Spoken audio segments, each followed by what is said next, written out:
I never anticipated that my parents would eventually confront me and declare that my children were unwelcome in their home at home. I stood in my kitchen, gazing at my phone. Incredulity struck me as Thanksgiving approached in a few weeks. And my mother's tone was unexpectedly buoyant as she said, "Darling, we must discuss Thanksgiving this year, it brings warmth to my heart." Despite the long-standing friction between us, I still yearned for these familial customs. My children, Emma and Lucas, cherished their grandparents despite the distance that had developed. Naturally, what is the plan? Mom envisioned the aroma of roasted turkey and cinnamon permeating their home, accompanied by a sense of warmth during a family gathering.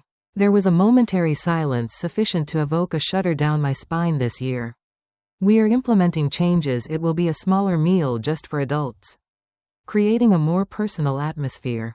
I scowled, realizing this: no children whatsoever. After a little pause, more tentatively, "Well, no, not precisely." A cold, a knot twisted in my gut. "What do you mean, Mom?" She let out a sigh as if she were, "Allie, we adore your children, but you are placing us in an unpleasant situation. We genuinely appreciate them, yet they tend to be somewhat exuberant. And frankly, we simply believe that it would be preferable to leave them with a sitter this year." I grasped the edge of the counter, contemplating simply. My children. What about them? Daniel, my elder brother, the golden child, the one who was infallible. Perceived disapproval from my parents, particularly when my mother exhibited hesitation, which prompted my reaction. She acknowledged that Daniel and Sophie are arriving with their sons. "But you understand how they are well behaved, Allie. They are simply quieter and more refined, making interactions simpler." A wave of heat surged through me as I observed them at the table. It felt akin to being struck. As if the ground had abruptly shifted beneath me. I pulled them out from under me. "They are just children," I said, my voice straining. "Emma is 7 and Lucas are 4. They possess energy. Yet they are amiable." "I love you. We are merely attempting to enjoy a tranquil evening," Mother responded, her tone now terse, annoyed that I was not simply acquiescing to this. "It is not personal, Allie." I clenched my teeth, suppressing the incisive words that threatened to escape. "It was not just Thanksgiving. They always treated my kids as afterthoughts." Daniel's boys received praise for their attendance at school plays, but they neglected to attend Emma's dance recital, similar to how Christmas gifts were always a little extra for Daniel. The children were not even concealing their actions. "I am astonished by this," I murmured. "You are," essentially indicating that my children are unwelcome while the Daniels are accepted. "Oh, Allie, do not be." From a dramatic maternal perspective, it is merely one supper. Both you and Liam remain invited, of course. I nearly laughed at the insanity of their request for my presence while excluding the two individuals I cherish most in this world. I swallowed hard and said, "No, Mom. If my children are unwelcome, then I am also unwelcome." A prolonged hush ensued between us, after which Mom inhaled sharply as if I were the one exhibiting unreasonable behavior. "They can proceed as they like." And with that, she terminated the call. I stood there, gazing at the phone, my breath uneven, as I could hear my children in the adjacent room chuckling as they constructed a pillow fort, unaware that their beloved grandparents had just discarded them like an inconveniently. I inhaled deeply, my thoughts racing. I had devoted my entire life striving to satisfy my parents and gain their acceptance. But at what expense if I permit them to evade accountability and attend that dinner while my children remain at home questioning their exclusion? What kind of mother would I be if I were only adequate? I was not engaging in this behavior. They had made their choice. Now it was time for me to make mine. And they would lament it sooner than anticipated. The gravity of my mother's words persisted long after the call concluded, and I remained in my kitchen. The soft hum of the refrigerator resonating. The silence enveloped me as my phone remained grasped in my hand, my fingers quivering as I placed it down. My heart raced with a blend of rage and sorrow. I had always been aware of my parents' favored Daniel, however. I had persuaded myself that it was not as dire as it appeared. Fundamentally, they cherished all of they had equally affected us. But tonight they had removed any semblance of justice. They no longer attempted to conceal it. They cherished his children more. A spontaneous, carefree chuckle resonated from the living room. I turned to observe Emma and Lucas still engaged in play within their pillow fort. Entirely oblivious to the recent rejection caused my chest to constrict. They merited superior treatment. I squared my shoulders and entered the living room, compelling a smile. Very well. You too, I stated, my voice more stable than I anticipated. Felt the anticipation for movie night. Lucas instantly became enthusiastic and inquired, "Can we watch the?" I embraced the talking dog, loving his velvety fur. "Indeed, we can, my friend." But as we reclined on the couch, the resentment within me remained unresolved. I had invested years attempting to conform to my parents' expectations and adhere to their regulations, aspiring to achieve recognition as equal to Daniel by adhering to all expectations. Although it was perpetually insufficient. And I remained. Upon waking the following morning, I received a text from my brother. "Daniel, regarding our mother," he said, "you're being stubborn about Thanksgiving. Why do you always make things more complicated?" With intensity, I gazed at the television, my jaw clenching. "Naturally. She had already fled. She informed you that she uninvited my children but extended an invitation to him, yours." The typing bubbles emerged and then ceased. A minute elapsed before he responded. Daniel finally said, "She merely desires a tranquil meal." "Allie, you're aware of how your children can resemble a significant burden. As if they were merely to be endured." I felt unloved. And something within me broke. "I hope you relish your perfection." "Daniel, I will not be present for Thanksgiving." I deactivated my phone prior to his attempt to contact me. They expressed a desire for neither myself nor my children at their table. So I would not partake in their gathering. The world was unaware. And they were on the verge of discovering the true implications of that reality. For years, I had been the dependable one. The individual who consistently assisted when assistance was required. Particularly when my parents needed someone to collect their groceries, they contacted me when their Wi-Fi malfunctioned. And I was the individual that traveled to rectify the issue when they sought assistance with organization at a family gathering. I was tasked with making calls and running errands, while Daniel was regarded as the golden child, performing only the essential tasks while obtaining all the benefits. Yet, if I were not a member of their favored family, they would not proceed. My mother called again a week before Thanksgiving, and I contemplated disregarding it. As I no longer wished to benefit from her, she ultimately responded, "Hello, Allie," her tone indicating her feelings. I wanted to follow up, "Since I understand you were distressed, I sincerely hope you will reconsider, as we would very much appreciate your presence." "You and Liam." "Not you and the children. Just you and Liam." I took a big breath. I meant what I stated. "Mom, if my children are unwelcome, then I am also unwelcome." Heaved a sigh, as though I were depleting her patience. "I fail to comprehend your obstinacy over a little night. We understand the significance of Daniel's sons to us." And it was indeed the ultimate distressing moment, confirmation that my children, the two small beings I cherished beyond all, would never be enough for her. I tightened my jaw. "You have unequivocally indicated our position. Mother, I shall refrain from bothering you once more." "Allie, refrain from this behavior." I terminated the call prior to her completion this time. I refrained from crying. I began modestly. "When my father contacted me that weekend, Toy assisted him in configuring his new television while I let the call go to voicemail in response to my mother's text inquiry if I could retrieve her medication. I had neglected it for years, being always at their disposal, previously dependable. But no more. And it did not take long for them to be the time Thanksgiving arrived.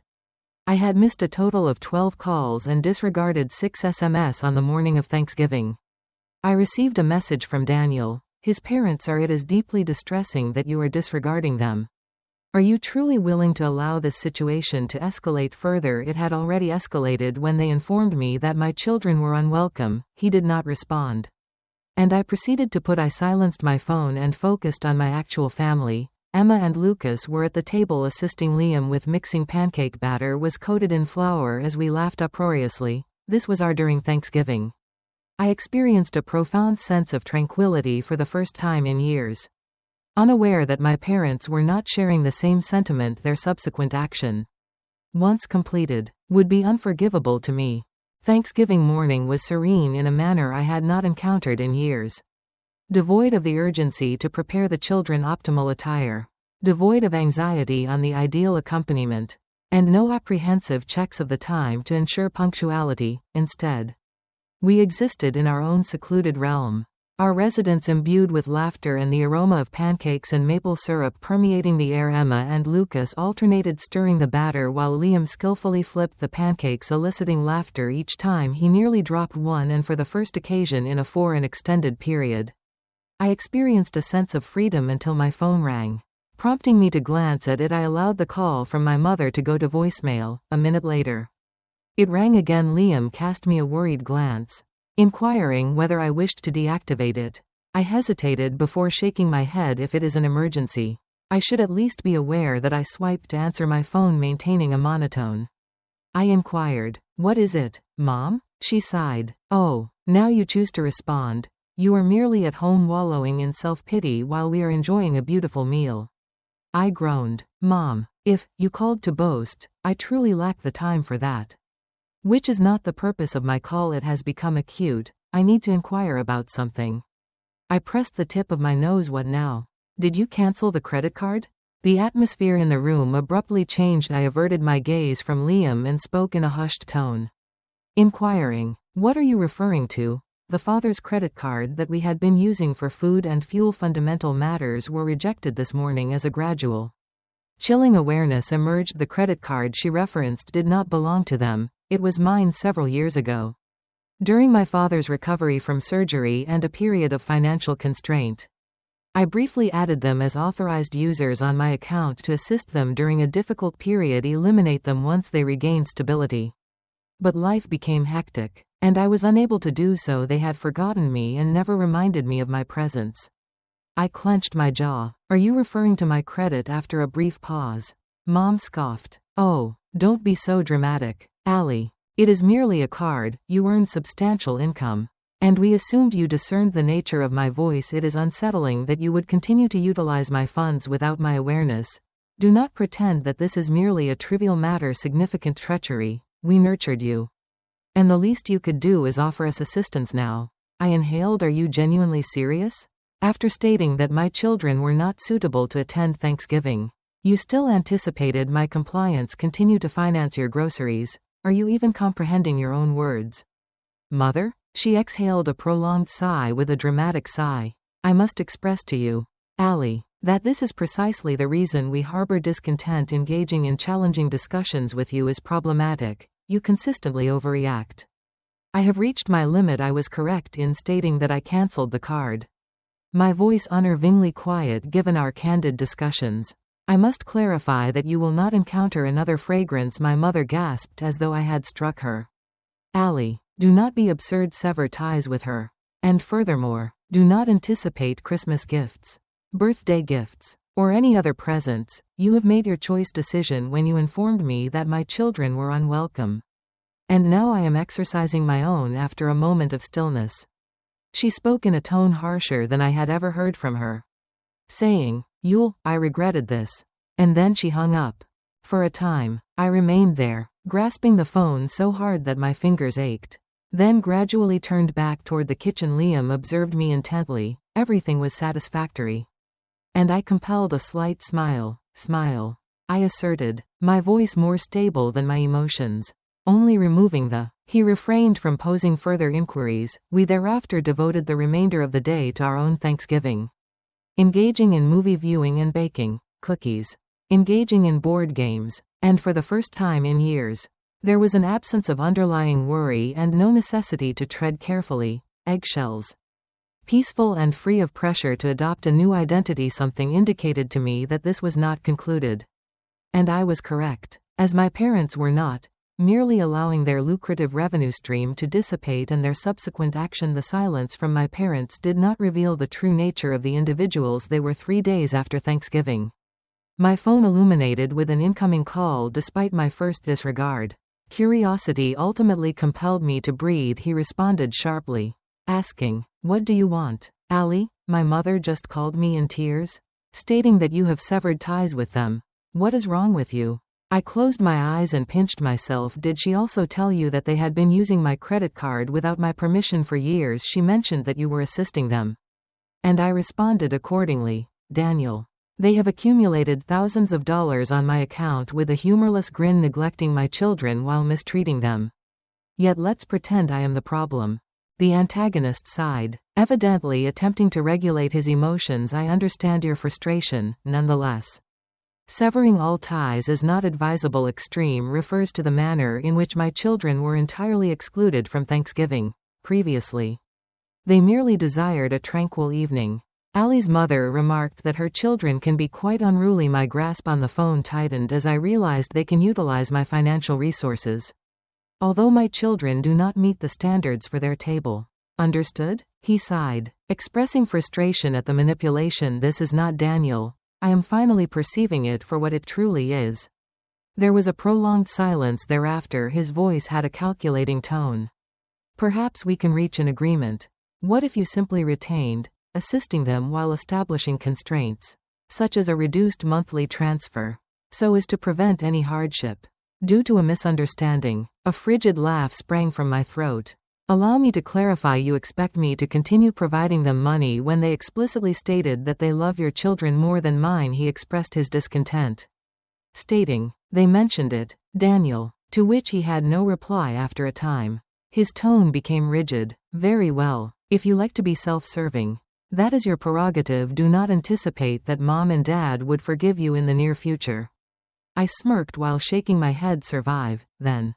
Before he could contest, I terminated the call. For the subsequent weeks, my parents employed the quiet treatment, refraining from calls and texts. I assumed they were anticipating that I would succumb and return, pleading for their validation like I had previously. However, they were unaware that for the first time in my life I no longer required it.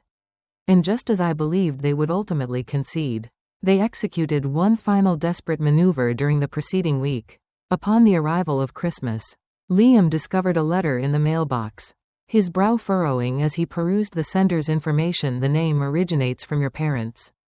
I tensed. Yes. Splendid. Let me surmise, guilt manipulation or outright gaslighting.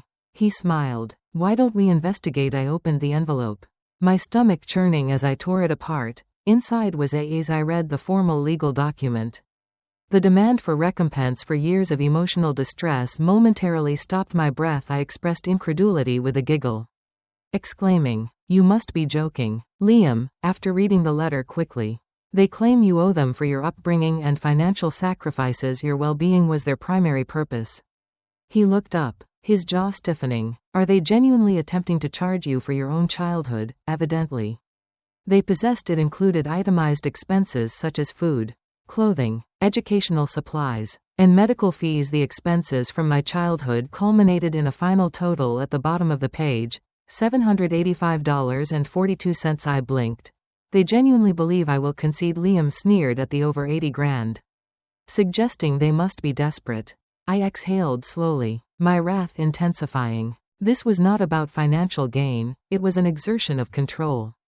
A final, desperate endeavor. Toy gazed at Liam, my decision already resolved. As they attempted to reclaim me, I believe it is time for me to pay them a visit. The next day, I headed to my parents' home, gripping the letter in my hands. I knocked on the door, and when my mother opened it, her expression was immediate, hardened. Oh, now you appear. I did not succumb to the provocation. I remained steadfast. The letter you genuinely believed would be effective. She crossed her arms. What is fair? I emitted a harsh laugh. Fair? You intend to charge me for being yours while anticipating perpetual financial support from me. My father appeared at the doorway with a self-satisfied look. I have given much for you, Allie, and now you are forsaking us. I gazed at them. I am disapproving. Father, you forsook me when you indicated that my children were inadequate, when you deceived and thieved from me by assigning a monetary value to my mother's lips, which were compressed into a narrow line. If you refuse to pay, then it appears we must get legal counsel. I met her eyes unperturbed.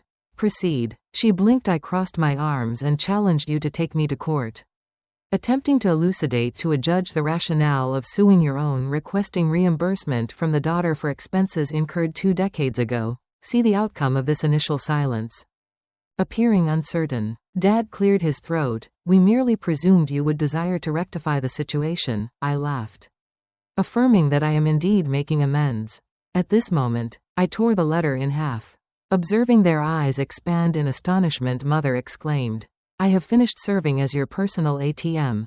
"You ungrateful child," I pivoted and exclaimed, "Merry Christmas." As I walked away as I drove away in my automobile, I experienced an unprecedented sense of lightness. They recognized that their discontent stemmed not from financial concerns but rather from the unprecedented experience of having everything I possessed power and had no intention of relinquishing it.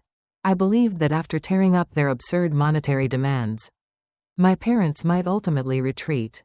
Contemplating the possibility of remaining amidst the debris of they fail to acknowledge their own hubris and recognize that they have exceeded acceptable limits. Unlike those of their ilk, the situation escalated from a little issue. Beginning with a text from my mother 2 days prior, Christmas. "Mom, Allie, this is absurd, we are family. And you do not abandon your kin." I disregarded a trivial dispute with family the following day. Message: "Mom, we forgive you. Please join us for Christmas dinner.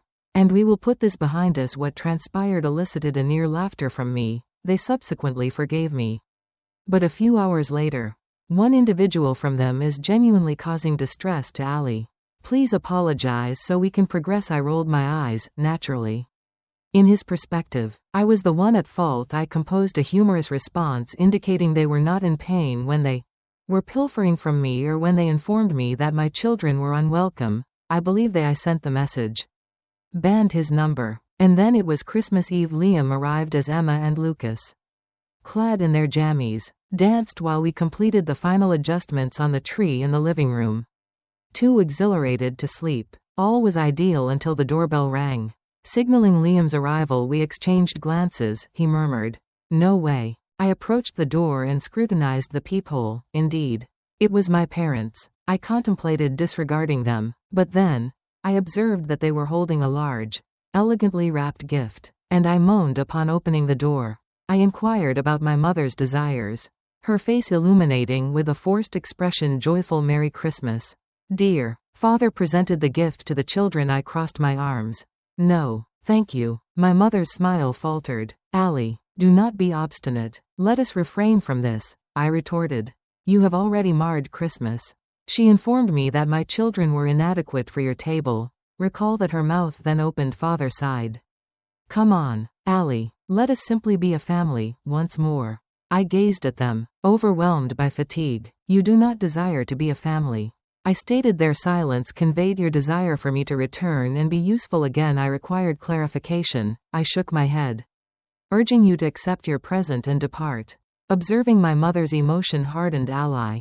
"Refrain from selfishness, consider the children." I grinned, emotionlessly. "I contemplate the children. This precisely elucidates your absence from their lives." Father's jaw clenched. "Do you genuinely wish to proceed with this?" I exhaled.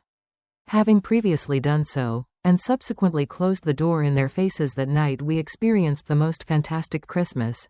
Emma and Lucas eagerly unwrapped their presents, their joy resonating throughout the home. Consumed hot cocoa, engaged in board games, and viewed Christmas films until they succumbed to slumber on the couch. Marking the initial during that period in my life. Christmas was not about self-validation, it was about our collective experience. Genuine family. Chosen family. Characterized by unconditionality that does not facilitate the acquisition of love that is freely given, rather than contingent upon reciprocal expectations. I believed that was the conclusion after experiencing financial severance, humiliation around Christmas, and rejection. My front door signified my parents' eventual acceptance of my decision. However, I overestimated the extent of their influence. They believed they still held an advantage over me because, on New Year's Eve, they executed an unexpected action. As I arranged the snack table, laughter and music permeated our home. Emma Lucas and his companions were filled with exhilaration, scurrying about in their diminutive party hats while eagerly counting down the hours till at midnight. Liam was pouring champagne for us, a kind smile adorning his face. It was during our celebration that I froze upon hearing the knock. My stomach. Liam smiled at me, suggesting that he believed I was already aware. I proceeded to the door and took a big breath. Opened it, and there were Mom, Dad, Daniel, and Daniel's wife, Sophie. It was an ambush. I crossed my arms. "What do you want?" Mom smiled, but it was the identical, coerced, saccharine tone she consistently employed when she desired something. "We merely wished to converse." "No. Thank you, I replied curtly. Dad groaned. Allie, that's sufficient. Now, let us proceed. Rectify this before the situation escalates. I have scrutinized excessively. What does this imply? The unkind mother exchanged a glance with Daniel. We simply do not wish for this to have an impact. The children's tone elicited a visceral reaction in me. What are you referring to? Daniel stepped forward. His arms folded across his chest, projecting an air of aggravation as he addressed Mom and Dad. I have been conversing with a lawyer. A chilling sense of dread coursed through me as I repeated, a lawyer. Gradually, Mother nodded, her eyes shimmering with insincere compassion. We are merely concerned, Allie. Sever your children's ties with their genuine family due to a trivial misunderstanding, which is unjust to them. I sensed my heart quicken as my father cleared his throat, indicating he had something to convey while contemplating grandparents' rights. I was overwhelmed by the sound of blood rushing in my ears. They laughed. It was not a mere chuckle but a loud, unrestrained, and piercing sound. They could legally compel their re-entry into my life and my children's lives. Daniel's expression contorted in disbelief. It is amusing that I wiped my eyes. Do you genuinely believe any judge will consider this scenario? Has your mother's lips squeezed together, indicating that we have accomplished nothing? There is nothing amiss. I reiterated my advancement. You appropriated from me and mistreated my children, are treated as second-class citizens. And now that I have finally severed ties with you, you believe you can intimidate your way back into my father's life. His expression soured. You do not wish to proceed with this, Allie. I responded to his scowl by saying, yes, I do. Smile. I took out my phone and held it up, urging you to take a moment to reflect. Consider meticulously the actions you are about to undertake, I stated in a frigid tone. As I possess comprehensive knowledge, document every voicemail and every monetary request. And I assure you that if you implement this strategy, I will bury you. Sophie, shrieked Allie. Come on, I snarled, my eyes focused on hers. Parents, you possess no valid argument, you are aware of this. As am I. Should you continue to press me, I will ensure that all your acquaintances perceive your true self. Followed by a moment of silence. Then Mother's expression contorted. In your anger is unwarranted. Mother, I smiled and asserted, no, I am finally content. Demonstrating prudence, I retreated into my residence and seized the door.